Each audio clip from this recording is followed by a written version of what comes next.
자, 여러분 안녕하세요. 8월이 이제 중수를 넘어가면서 기온이 바뀌고 있다는 것을 우리가 느낍니다. 세월이 흘러가고 있다는 얘기죠.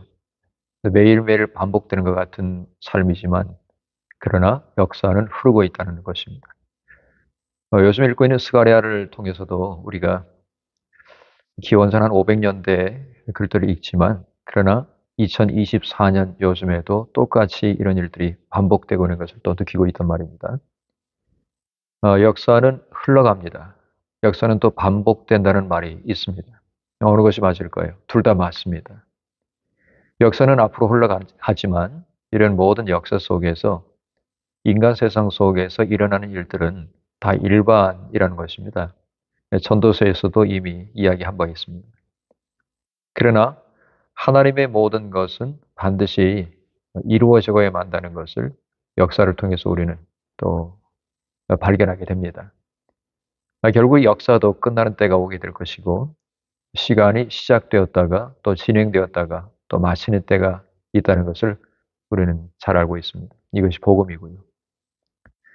자, 그러면 오늘은 이제 스가랴를 좀 마무리를 해야 되겠는데 우리 같이 기도하고 스가랴를 마무리하겠습니다. 같이 기도합니다. 하나님 너무 감사합니다. 흘러가는 시간 속에서 저희들이 하나님의 임재와 또 하나님의 섭리를 깨달을 수 있는 그런 사람 되게 하신 것 감사합니다. 성경을 통해서 우리가 하나님의 섭리를 알아차리게 도와주시고 또 우리가 성경 말씀을 중심으로 살아나갈 수 있도록 오늘도 가르쳐 주시옵소서. 예수님의 이름으로 기도합나이다. 아멘. 학개와 스가랴를 우리가 쭉 살펴보고 있습니다. 학개와 스가랴는 동시대의 말씀이기 때문에 아, 함께 보는 것이 좀 중요해요. 지난 수요일에는 우리가 첫 번째 시간을 봤고 오늘은 치유와 돌봄이라는 제목으로 두 번째 시간을 가지고자 합니다. 학교와 스가랴를 뭐 따로 떼어놓기보다는 하나의 어떤 주제로 봤을 때 학개와 스가랴는 학개는 2장 그리고 스가랴는 이제 14장으로 되어 있지만은 굉장히 큰 분량의 차이가 있지만 내용은 이렇게 이어져서 한 4가지 정도의 예언으로 볼 수가 있습니다. 학개를 2가지 예언으로 또 스가랴를 뭉뚱그려서 2가지 예언으로 살펴보자면은 첫 번째 예언은 성전 재건을 호소하는 것이 학개 1장이에요. 두 번째 예언의 말씀은 새로운 성전이 지어지면 하나님의 영광이 따를 것이다 라고 하는 것이 학개 2장에 나와 있습니다. 그리고 세 번째는 스가랴 1장부터 8장까지 이르는 하나님의 통치의 역사를 가리킵니다. 이 하나님의 통치라고 하는 것은 8가지 밤중에 스가랴에게 임한 환상을 통해서 자세하게 알 수가 있고요. 그 다음에 마지막 부분인 9장부터 14장까지는 하나님이 이 마지막에 어떻게 할 것인지 종말에 대해서 예언을 하고 있습니다. 자, 하나씩 살펴보겠습니다. 학개 1장은 페르시아로부터 이제 귀환을 한 원래 바벨론에 이제 포로로 잡혀갔지만은 페르시아가 즉 바사가 바벨론을 이 무혈로 지난주에 살펴봤지요. 아무런 피를 흘리지 않고 바벨론의 어떤 군대 장관이 이 바벨론의 왕실의 배반함으로 인해서 페르시아에다 충성을 맹세하고 군대를 완전히 돌이켜 가지고서는 자기 나라에 들어가서 이제 싸우죠. 결국은 승리를 합니다.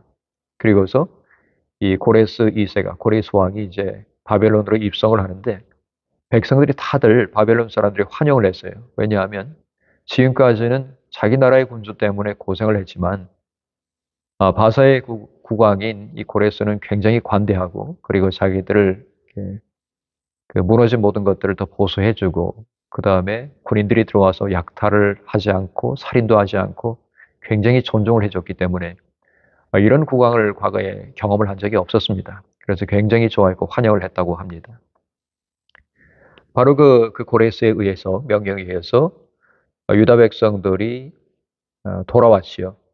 옛날 땅으로 돌아와서 이제는 명령에 의해서 성전을 짓고 하나님 앞에 예배를 드리려고 계획을 했는데 이만저만한 이유 때문에 그들이 성전의 기초만 놓고서 더 이상 진행을 하지 못했습니다. 특별히 그 중에서는 어, 사마리아 사람들이 이제 중심이 돼가지고 남쪽 유다에 내려와서 정착해서 살고 있더니 그런데 남유다 사람들이 돌아왔단 말입니다. 이제 그것 때문에 고심을 하다가 어, 같이 이제 성전을 짓고자 했는데 그거를 이제 반대하는 유다의 지도자들의 이제 앙심을 품고 뇌물을 이제 먹이고서는 이제 그 방해를 하게 한 겁니다. 즉 본국에서 이제 방해를 하니까 즉 이 바하사에서 방해를 하니까 더 이상 이 사람들이 해 나갈 수가 없었습니다. 이 세월이 한 20년 정도가 된 거예요. 근데 이게 이제 습관이 되게 된 거죠.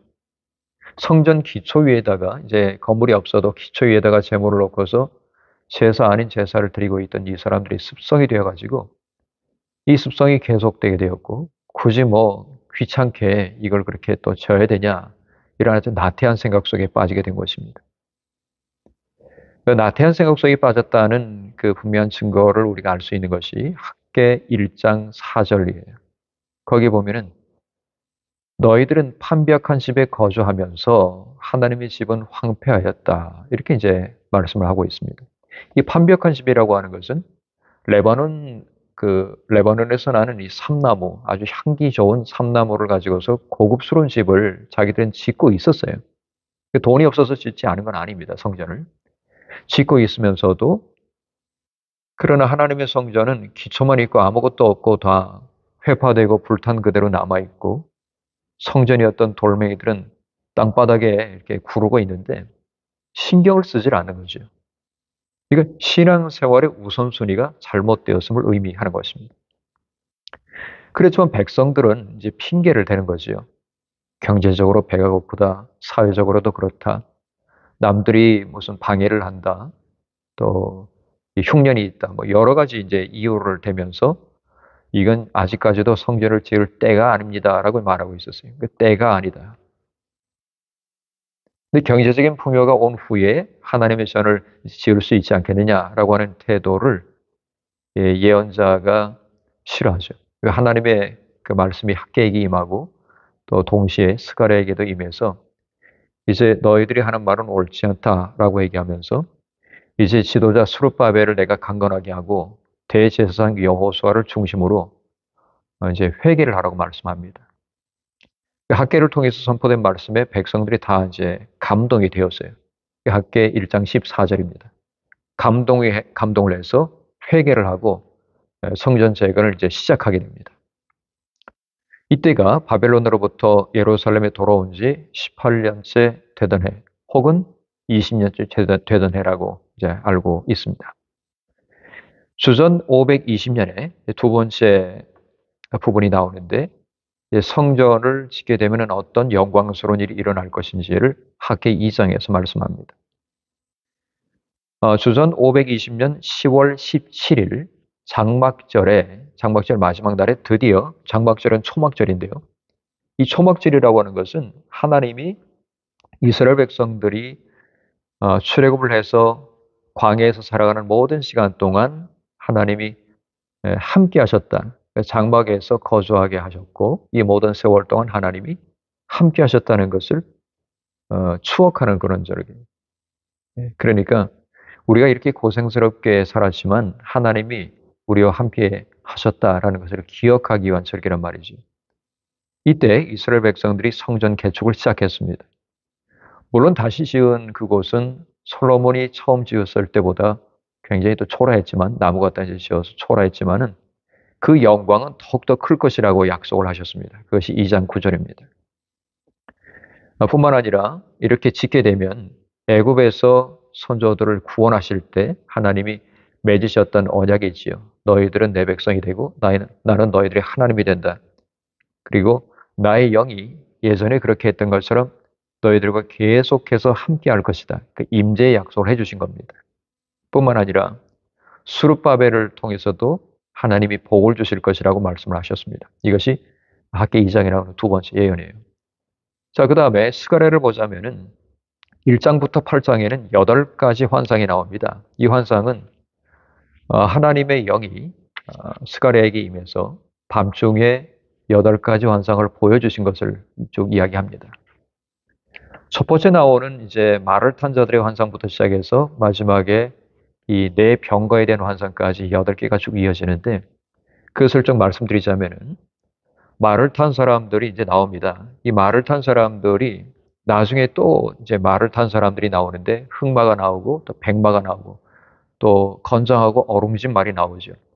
네, 그런 말들이 쭉 나오는 것과 사실은 같은 얘기를 이제 앞과 뒤에서 반복하고 있는 것인데요. 제일 처음에 나오는 환상은 말을 탄 사자들이 와서 보고를 하는 내용이에요. 보고를 하되 한쪽에서는 이제 하나님이 심판을 얘기하고 한쪽에서는 하나님이 싸워주시면서 재건하시는 내용이 나옵니다. 이 축복의 내용이죠. 하나님이 위로해 주시고 복을 주실 것이라는 약속입니다. 그 다음에 두 번째 환상은 네 뿔의 환상과 네 대장장의 환상입니다. 뿔이라고 하는 것은 항상 정권을 얘기한다고 생각하면 되겠어요. 왕들을 얘기하기도 하고 정권을 얘기하기도 합니다. 그 다음에 대장장이는 이 네 정권, 즉 네 나라들을 그 뿔을 이제 쳐가지고 멸망시키는 것을 가리켜요. 자, 여기서 유다 백성을 괴롭히는 네 뿔은 네 나라를 가리키는데 애굽, 아수르, 바벨론, 그 다음에 바사, 페르시아 이렇게 네 나라입니다. 이 나라들을 하나님께서 처벌을 하실 것이라는 얘기예요. 그것이 바로 네 대장장이가 그 뿔들을 이제 치는 거죠. 그 뿔을 부러뜨리는 것입니다. 그 다음에 세 번째 나오는 것은 예루살렘을 측량하기 위해서 줄을 들고 이게 줄자를 가지고 선 사람이 있는데 화석류 나무의 선자라고 또 말하고 있습니다. 그리고 이 왜 측량을 하느냐? 이제 제도를 다 돼가지고서는 이제 건축을 해야 되잖아요. 그래서 측량을 하는 겁니다. 그 다음에 하나님이 예루살렘을 보호를 하실 텐데 신이 불로써 둘러싼 성곽이 되실 것이다. 즉 하나님이 불타오르시면서 예루살렘을 보호하시는 성곽이 될 것이라는 것입니다. 그럼 누가 이것을 칠 수 있겠습니까? 아무도 칠 수 없는 것이 된다라는 이야기죠. 그 다음에 네 번째 환상은 제사장 여호수아를 딱 세워놓고서는 그의 낡은 옷을 벗기고 새로운 옷을 입히라라고 말합니다. 낡은 옷이라고 하는 것은 부끄러운 죄악을 가리키는 것이에요. 이 죄악의 모든 것을 다 제해버리시고 이제는 깨끗하게 옷을 입혀주실 것이라는 환상입니다. 이것이 3장에 나와 있고요. 그 다음에 다섯 번째 환상은 하나님의 눈을 가리키는 7개의 눈이 이제 등장하고 그 다음에 제사장인 여호수아와 총독인 스룹바벨을 지칭하는 두 감람나무의 환상이 나와요. 이 두 감람나무가 제일 마지막 절을 보시게 되면 이는 두 사람이다 이렇게 나온단 말입니다. 이 두 사람이 바로 이 제사장 여호수아와 총독으로 왔던 스룹바벨입니다. 스룹바벨은 사실은 여호야킨 왕의 후손이기 때문에 왕가를 가리킨다고 할 수가 있어요. 이 사람들을 이제는 세워주신다는 얘기예요. 그 다음에 여섯 번째 환상은 이제 메시아께서 오셔서 죄를 증벌하시는 날아가는 두루마리 환상이에요. 그 날아가는 두루마리의 양쪽에 뭐라고 이제 적혀 있습니다. 이 적혀 있는 것이 저주가 있고 그 다음에 회복의 말씀이 있단 말이에요. 자, 그대로 이루어질 것이라는 얘기예요. 메시아 예수님께서 오셔서 죄를 징벌하신다. 자, 그 다음에 일곱 번째 환상은 바로 그 에바 속에 한 여인이 앉아 있는 것인데요. 그 다음에 이게 에바의 뚜껑, 그 뚜껑이 나중에는 확 하고 닫히지요. 그 장면이까지 나와 있습니다. 이게 이제 5장인데, 5장 속에는 조금 전에 말씀드린 날아다니는 두루마리하고 에바 속에 들어있는 한 여인, 이 환상이 두 개가 딱 들어 있습니다. 여기 에바 속에 들어있다라고 하는 것에서 이 에바라고 하는 것은 한 22리터 정도가 들어가는 굉장히 좀 큰, 아주 크지는 않지만 그래도 규모가 조금 있는 어떤 그 바구니 같은 것을 가리키는데 에바라고 하는 그 히브리 말은 바구니라는 뜻입니다. 이 속에 한 여인이 앉아 있대요. 근데 이 여인은 바로 그 이스라엘을 가리키겠지요. 유다를 가리키겠는데 유다가 죄인이에요. 죄인인데 이 죄인이 그 속에 앉아 있다는 얘기예요. 뚜껑이 덮였어요. 자, 그 다음에 마지막 것이 바로 뭐냐면 이제 그 네 병거의 환상입니다. 이 네 병거를 네 마리의 말을 끕니다. 말이 끌고 있습니다. 북쪽으로 가면서 이제 바벨론을 치고 남쪽으로 가는 것은 어디를 치죠? 애굽을 치는 거죠. 그 다음에 백마가 그 뒤를 따르지요. 그 뒤를 따른다고 하는 것은 바벨론을 치고 그 다음에 바사까지 어떻게 하는 하나님의 역사를 가리키는데 바벨론을 친 다음에 메대와 이 바벨론의 연합군이 이제 오게 되는데 나중에는 페르시아가 바사가 이 모든 것을 집어삼키죠. 사실은 이 역사적으로서 이 모든 것들이 그 순서를 따라서 이루어지는 것을 환상을 통해서 보여주는 것입니다. 이 모든 일이 다 일어난 다음에는 우리가 새벽 기도 시간에 본 예루살렘 거리에 늙은 남자와 늙은 여자가 다시 앉을 것이고 거리는 아이들이 뛰어놀 것이다. 평화롭게 이 모든 일들이 사람들이 이제 잡혀가거나 죽임을 당하지 않고 아주 평화로운 형식으로 살아나갈 것을 이제 말씀하는 것이죠. 새로운 공동체입니다. 이 모든 새로운 공동체를 환상을 통해서 이미 보여주시고 그 다음에는 이렇게 되기 위해서는 반드시 돌아와야 한다. 즉 회개해야 된다는 것을 말씀합니다. 마지막 네 번째는 이 스가랴 9장부터 마지막 14장까지 종말의 모습을 보여주고 있습니다. 두 가지의 약속이 이루어져 있어요. 하나는 오늘 새벽에 본 메시아 예수님에 대한 약속입니다. 시온에 따라 크게 기뻐할지어다. 예루살렘에 따라 즐거이 외칠지어다. 보라 내가 내 왕이 임하나니 그는 공의로우며 구원을 베풀며 겸손해서 나귀를 다나니 곧 나귀의 작은 것, 그 나귀 새끼니라 이렇게 말씀해요. 이게 스가랴 9장 9절의 말씀. 평강의 왕으로 오시는 옛 다윗의 자손으로 오시는 바로 예수님을 가리키지요. 참 대단합니다. 기원전 500년대에 500년 이후에 나타나실 예수 그리스도의 오심을 이렇게 자세하게 예언하고 있으니 말입니다. 주님은 정말로 말씀대로 오신 분입니다. 그러니 주님께서 말씀을 이루시고 앞으로도 말씀을 하셨던 것을 앞으로도 이루어 나가실 것을 우리는 분명히 믿어야 하고 우리는 분명히 또 믿습니다. 두 번째 약속은 뭐냐 하면 예루살렘이 앞으로 맞이하게 될 새로운 날입니다. 마지막 날에는 예루살렘에서 열국이, 즉 나라들이 싸움이 일어날 것이지만 결국은 하나님이 나가셔서 나라들을 멸하실 것이고 예루살렘이 빛과 생수가 쏟아지는 생명의 도성으로 우뚝 설 것이라고 말씀을 하는 겁니다. 자, 이렇게 스가랴까지 마무리가 되고요. 구원의 역사에 있어서 학개와 스가랴의 특징을 좀 말하자면은 첫 번째는 학개 예언은 두 가지예요. 성전 재건을 꺼리고 있고 또 게으르게 이 모든 것을 손 놓고 있는 백성들을 강력히 촉구하면서 하나님의 소망을 주시니 다시금 지어야 된다는 것이지요. 이 성전을 재건하는 것은 단순히 무너진 건물을 세우는 것을 의미하지는 않습니다. 이스라엘의 유다의 신앙을 기억하기 위한 것이에요. 이 신앙을 기억하는 것은 바로 우선순위가 회복되어야 된다는 얘기입니다. 즉 하나님을 섬기는 것이 먼저 될 때 하나님 아버지께서 역사하셔서 이 모든 무너진 삶이 다시 재건될 것을 말씀하는 것입니다. 뿐만 아니라 스가랴의 예언을 통해서 다윗의 계보인 스룹바벨을 왕으로 삼고서 다시금 하나님이 다윗의 그 위치를 견고하게 하실 것이라는 얘기이기도 해요. 이것이 나중에 이어져서는 다윗의 자손으로 오시는 예수님께서 이 통치를 할 것이라는 것을 가리키기도 하지요. 자, 그러면 오늘의 주제인 치유와 돌봄에 대해서 잠깐 살펴드리겠습니다. 자, 지금 이 유다인들이 바벨론의 치하에서 고생을 하다가 바사가 바벨론을 집어삼킨 이후에 고레스가 왕이 되자마자 1년이 안 돼가지고 돌아가라고 말을 했단 말이에요. 이 사람들이 돌아왔으면 참 잘 된 거지 않습니까? 포로로 잡혀갔다가 다시금 본국으로 돌아왔으면 기뻐해야 되는데 와서 보니까 기뻐할 지경이 아니었어요.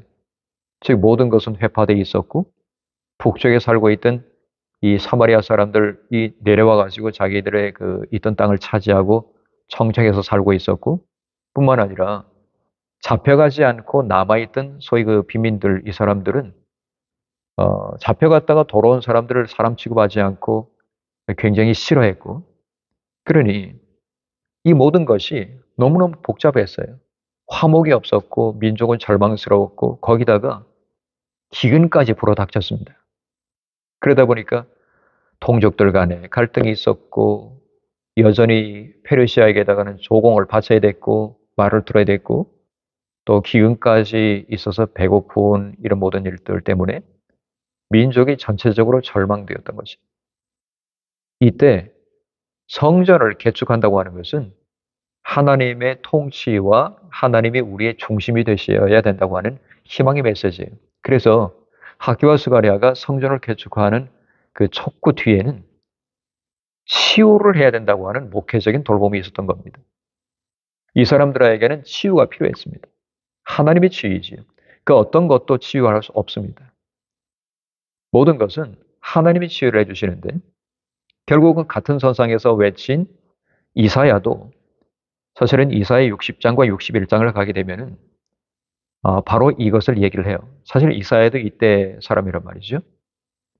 일어나라 빛을 발하라 이는 내 빛이 이르렀고 여호와의 영광이 내 위에 임하였음이니라. 사실 이사야 60장에 가면은 제3 이사야예요. 이사야 제1 이사야, 제2 이사야, 제3 이사야가 있잖아요.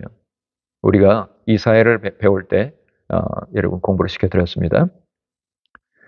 내가 노하였으나 또 너를 쳤으나 이제는 나의 은혜로 너를 불쌍히 여겼은즉 이제 60장이에요. 그 다음에 61장이 딱 가게 되면 예수님께서 직접 펴셔가지고 선포하셨던 바로 그 구절이 나오죠. 여호와께서 내게 기름을 부으사 가난한 자에게 아름다운 소식을 전하게 하심이라. 이사야 61장 1절입니다. 포로된 자에게 자유를, 눈먼 자에게 다시 보게 함을 이것을 얘기하죠. 이것이 쭉 예수께서 얘기하신 다음에 오늘 너희들의 귀에 이 말씀이 응하였다. 이루어졌다는 것을 선포를 하셨죠. 예수님께서 이사야가 미리 예언한 것처럼 이 모든 일들을 행하는 바로 메시아라는 것을 직접 예수님의 입으로서 사람들에게 증거를 해주신 겁니다. 자, 정리하자면은 학개와 스가랴가 성전을 마음 잡고서 개축하라고 이야기를 한 것은 하나님을 우선으로 하라. 하나님을 우선으로 둔다면 치유가 일어날 것이다. 그 얘기를 하고 있는 것입니다. 여러분 이것은 지금도 똑같습니다. 우리들의 모든 삶 속에 복잡한 여러 가지 일들이 있고 우리를 위축되게 하고 심지어는 우리가 손을 놓고서 정말 방만하게 게으르게 살고 있는 지금의 삶이지만 하나님을 우선으로 놓게 되면 하나님을 반드시 우선으로 두어야만 하는데 그렇게 하게 되면 치유가 반드시 일어나게 될 것이다. 그것이 오늘의 주제입니다. 자, 우리가 기도하겠습니다. 하나님, 무엇을 우선으로 살아야 할지 그것이 혼동되어 우리의 모든 삶이 뒤죽박죽 되어 있는 줄 압니다. 주께서는 질서의 하나님이신 줄 믿습니다. 우리에게 순서를 말씀하시고 그 순서대로 차근히 이루어가라고 말씀하시는 줄 믿습니다. 우리가 하나님을 우선시하고 모든 결정을 하나님의 말씀 속에 두고 하나님을 우선시함으로써 모든 우리의 삶에 어그러진 것들이 치유되는 역사가 나타나게 주시옵소서. 우리 개인의 삶과 우리 교회의 삶이 그리 될 수 있게 역사해 주시옵소서. 예수님의 이름으로 기도합나이다. 아멘.